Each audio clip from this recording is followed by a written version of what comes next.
Hi guys, I'm back with another video, and today we are opening the Sony A7 III full frame camera, which I can imagine if you read the title of this video you already know what it's about. But we're going to open it up, see what's in the box, and just our general overall thoughts of what's inside. So if you're thinking about buying the camera, unsure what to expect, this video will tell you that. Let's go.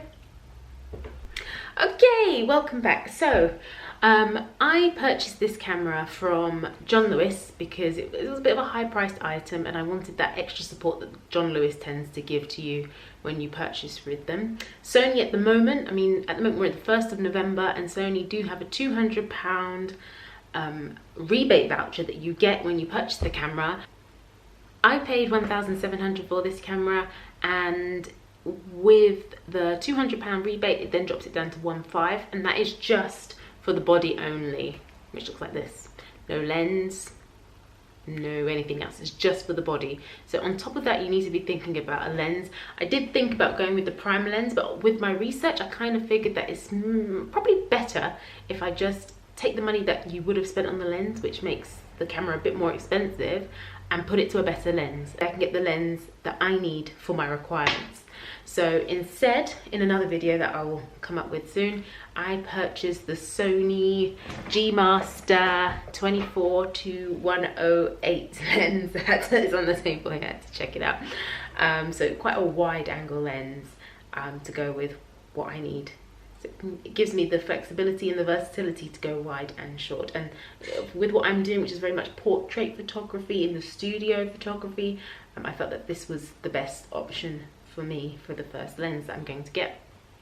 So without further ado, I'm going to bring over the camera now, which is here. And if I'm honest, I recorded this video yesterday, but something happened to all my files, so I've had to do it again. So I've opened the box already, but I put it all back, and it comes like this.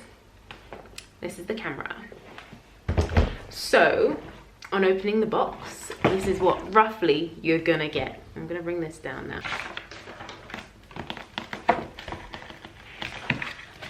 So opening the box, you can see we have the literature, random bits of paper, and of course the heavy manual, which I didn't know they still did anymore. In my last video, you'll see the laptop didn't come with any manual whatsoever, but the Sony does. Inside each one of these compartments, you'll find the different accessories. So we've got the UK power plug, which comes with a kettle plug on the end, and then also you've got the EU plug. So if you're in Europe or if you're in UK, this one will be for you. Then in another compartment, you've got the two battery-looking items, and they look very similar.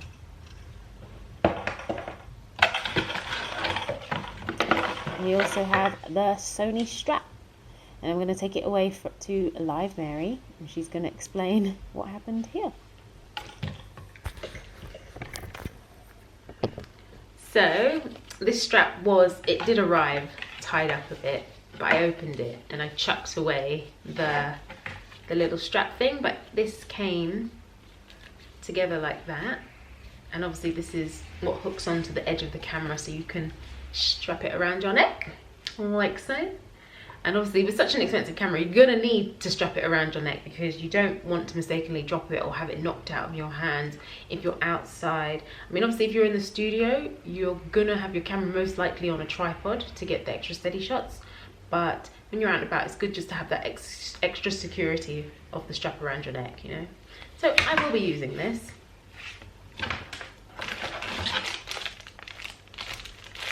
USB cable. So yesterday I initially took it out of the bag and didn't have a clue. I thought these were two batteries, but actually it's not the case. One is the AC adapter. It's weird how things have changed, you know, in terms of how they package items and things.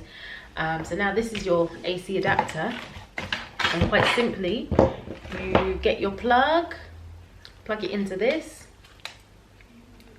and then USB plug straight into this. So the advantage of this camera now, that with the charging of the batteries, you can literally just use the old USB cables to charge it. So this then plugs into the camera. This goes into the camera and then you charge it direct. So if you're out and about and you forget your AC adapter, I'm sure someone will have a mobile phone charger. In fact, everywhere you go, you tend to take your mobile phone charging lead. So you're going to be able to charge your camera no matter what. So that's fantastic. But there is no external caddy for you to put the battery inside to charge. So the first thing that I went and bought, literally today, was an external caddy, because I think it's just good to have both options. So you can still be operating your camera and you can have another battery on charge externally over there, you know, so you got that versatility. So I found a very good deal on Amazon. Well, I thought it was a good deal. It was like 2 batteries. They weren't Sony. I'm gonna give it a go. I'm sure it's gonna be fine, because in fact, the camera that I'm filming this on, I've bought some other batteries from another brand and it was fine, like a generic Chinese, I'm sure, brand. So I'm sure it'll be fine. But if you do want to go to the Sony, I think that each battery is about £80. And then obviously you need to get the caddy. But this was 2 batteries and a caddy. And you just plug it in. And it's got this really cool LED screen so you can see how charged the batteries are. But I'll do another video on that one as well, because I feel like that's a necessary accessory to having a camera. Having 1 battery isn't enough. You need to be able to have the option to switch that out and put a new one in. So yeah, it comes with 1 battery, and then obviously the charging port, which you then connect to the camera to charge it up, and then the plugs. Okay, now we get to the camera. The camera comes in this little canvas style bag. Obviously this is a full frame mirrorless camera, so it's small, it's light to touch, it's smooth. I love it. I actually love it. I did learn photography on a DSLR, so I'm used to the big heavy cameras. So it is a bit strange to have such a small camera, but it's easier to carry around. The one thing about, I've got a Canon G7X Mark II, and I quite like the fact that it's so pocketable and it's small, and I'm more likely to take this camera around than my DSLR if I'm just, you know, on a job doing something else, traveling, because it's so small and I can quickly open it up, start it. And this, I think this is where they're going with the mirrorless, and that's why I quite like it. You know, I didn't want to go to the DSLRs. I love the mirrorless, and yeah, this is why I went for the A7 Mark III. But anyway, with the lens protection, or the camera protection, and then on the side of it we can start showing you what each side has. So on one side you flip this button open and we've got the memory card ports. So it's got 2 slots for 2 memory cards, which is fantastic if you are doing things whereby you've only got 1 shot, so make it count. In terms of like a wedding or an event whereby you can't have a malfunctioning memory card like myself with my data from yesterday. So automatically it backs up. See, had I used this camera and I'd used 2 memory cards and I had set it up to record on both memory cards, I wouldn't have this problem now to re-record. But here we are. So, and that's on one side. Nice and simple. Then the second side, we have 3 compartments. First compartment, this is for your microphone jack, and they've all got these little catches. Just make sure when you are using them and you're done with them, you just put the catch back to avoid it breaking off, you know. Oh, my battery's dead. This is why you need more than 1 battery, because you can pause, change the battery and come back. So it's definitely worth it. Okay, let me check. Okay, coming back now with the change of battery. So where I left off was the compartments. We've seen this side, which obviously has the memory cards, and then on this side we have 3. Okay, so the second compartment we have here. This is for your HDMI cable and headphone jack. So you can connect headphones and listen in, and then obviously your HDMI, if you're going to connect to the TV or any other output form, you can do that with this. And then the last compartment are your inputs, and so we have a USB and a USB-C input. So again, If you need to charge, you can do that from here. Just literally plug in a USB and it connects and it charges and you're good to go. Fantastic. It's fantastic. Okay, so that is that. Next thing, obviously underneath the camera, we've got the traditional point where we attach accessories. So typically it's going to be the tripod that it goes onto. And then down here, the bottom, which is spring loaded. Love that. And that's where the battery goes. Nice and simply. Look at that hole. Yeah, you can see that. And the battery is here. And you simply push it inside. To release the battery, there's a little blue lever and it pops up. You know, standard stuff.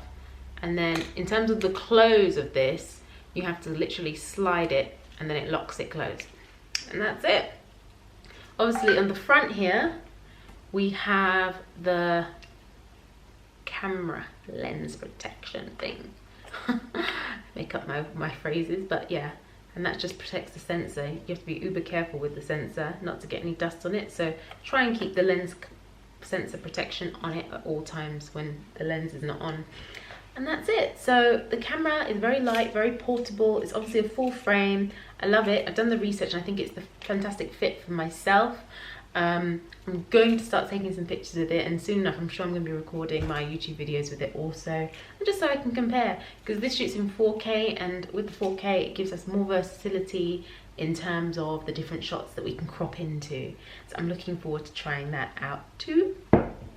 And the next video I will be showcasing will be testing out my lens, which is the 24. Earlier I said it was 28.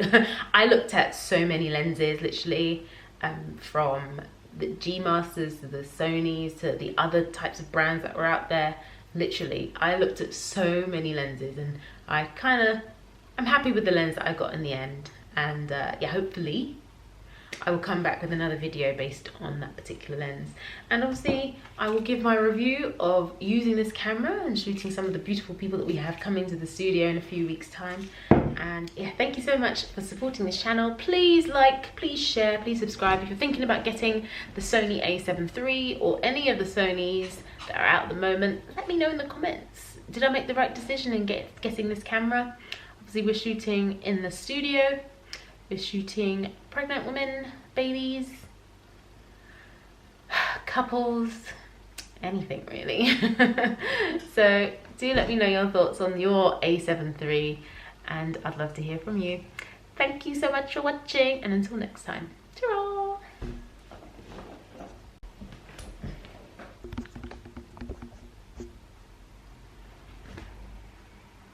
Anybody there?